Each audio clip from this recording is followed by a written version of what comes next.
In this video, let's see what data collection is all about. Before going into that, let me give you a brief of what data is. Data is nothing but a number. So the unit which we associate with that number is what gives it significance. So let me make it simple for you.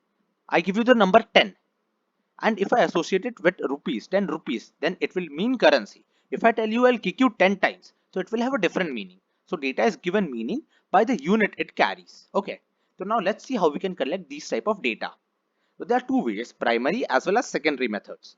So what is the primary method of collecting data? Suppose I am a vada pav vendor. I sell vada pav. Vada pav is nothing but Indian burger. Very cheap, very tasty. I will ask all my customers what are their opinions on my vada pav. Is it too spicy? Should I do something else so that they like it better? And I'll get their opinions on it, on what they feel, and I'll improve my product accordingly. So that is primary method of collecting data, because I can verify all the data as it is coming from my customers who want better products. Secondary method of data collection is data which I can't verify. Suppose there is another vada pav vendor and I ask him for his data. He gives me his data, but I don't really know how he collected it.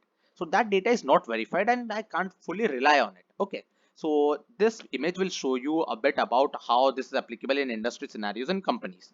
So these are the two ways of data collection and research as well as in industry. If you like the video, then like the video, comment and subscribe to our channel. Thank you.